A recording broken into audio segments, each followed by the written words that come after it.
السلام علیکم بچوں، کیسے ہیں آپ سب؟ اللہ پاک آپ کو صحت سلامتی دے اور اپنی حفاظت میں رکھے، آمین۔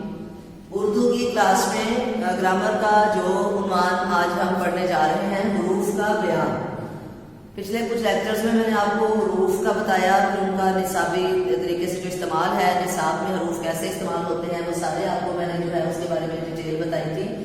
آج ہم جو پڑھنے جا رہے ہیں وہ ہے حروف علت۔ حروف علت، علت جو ہے، علت کا مطلب ہے وجہ، سبب، کسی چیز کا باعث بننا۔ تو علت وجہ کو کہتے ہیں وہ حروف جو کسی بات کے سبب یا وجہ کو ظاہر کریں، حروف علت کہلاتے ہیں۔ اب ان کی ایگزامپلز آپ کے پاس ہے، جیسے تاکہ، لہذا، کیونکہ، سوا۔ سوا علاوہ، سوا کو جس ہم سوائے بھی آتا ہے، اس واسطے، جس کو آج کل ہم بولتے ہیں اس لیے۔ پرانی اردو میں اس واسطے کہا جاتا تھا اور آج کل اس کو بولا جاتا ہے اس لیے۔ اور کے حروف علت ہے، اور کے حرف بیان بھی ہے۔ یہ بات آپ نے جب میں آپ کو حرف بیان پڑھاؤں گی تو اس میں بھی آپ نے یہ چیز ذہن میں رکھنی ہے کہ یہ حرف بیان تب ہے جب بولنے والے اور بات کے درمیان ہے۔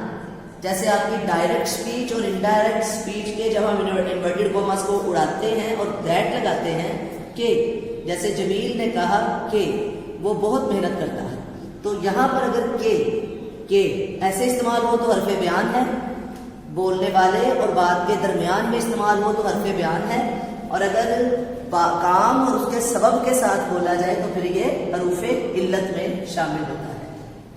اس کی مثالیں آپ کے سامنے ہیں۔ آپ ضرور کامیاب ہوں گے کیونکہ آپ نے محنت کی ہے۔ اب آپ کی کامیابی کی وجہ کیا ہے؟ آپ کی محنت۔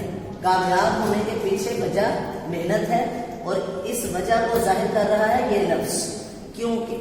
وجہ کیا؟ وجہ بتا رہا ہے یہ ورڈ کیونکہ، تو یہ اس جملے میں حرف علت ہے۔ جلدی چلو تاکہ وقت پر پہنچ سکو۔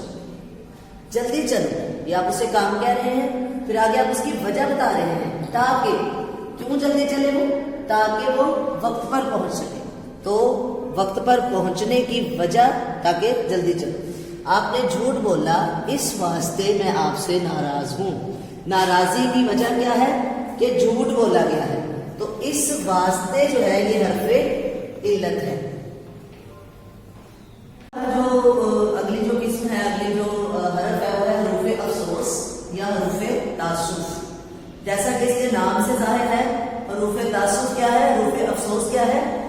وہ حروف جو اظہار افسوس کرتے ہوئے گھبراہٹ میں، دکھ میں، پریشانی اور تکلیف میں بولے جاتے ہیں، ہم وہ حروف افسوس کہتے ہیں یا حروف تعسف کہلاتے ہیں۔ اس کے نام سے ظاہر ہے کہ یہ حروف تعسف ہے۔ جیسے ہے افسوس، اف، صد ہے، صد افسوس، ہائے، آہ، وائے وغیرہ۔ یہ وہ حروف ہیں جو حروف افسوس یا حروف تعسف کہلاتے ہیں۔ اس کی ایگزامپلس میں اگر ہم جائیں تو غالب کا ایک شعر اس وقت بہت زبردست یہاں پر ہے، اس چار گرا کپڑے کی قسمت غالب، جس کی قسمت میں ہو عاشق کا گریباں۔ یعنی افسوس ہے اس کپڑے کا کیا نصیب ہے غالب، کہ جو عاشق کے گریبان کی جگہ پر درزے نے لگا دیا، کیونکہ وہ ہر وقت لوگوں کے ہاتھ میں ہی رہتا ہے۔ تو افسوس ہے اس کپڑے کی قسمت پر۔ افسوس، مریض جاں بحق ہو گیا، یعنی بہت دکھ کی بات ہے کہ مریض بچا نہیں، اللہ کو پیارا ہو گیا۔ ہائے، جوان موت پر ہر آنکھ اشکبار تھی۔ یہ بھی ایک مثال ہے کہ کتنے دکھ کی بات ہے کہ وہ جوان مر گیا اور ہر آنکھ اس پہ رو رہی تھی۔ اور ایک اور غالب کا شعر اس میں، آہ کو چاہیے ایک عمر اثر ہونے تک، کون جیتا ہے تیری زلف کے سر ہونے تک۔ آہ، یہ بھی حرف افسوس ہے، بہت دکھ کی بات ہے۔ تو یہ ہائے، افسوس، ہے، آہ، یہ سب کیا ہے؟ اس کی مثالیں ہیں، یہ ہیں حروف تعسف یا حروف افسوس۔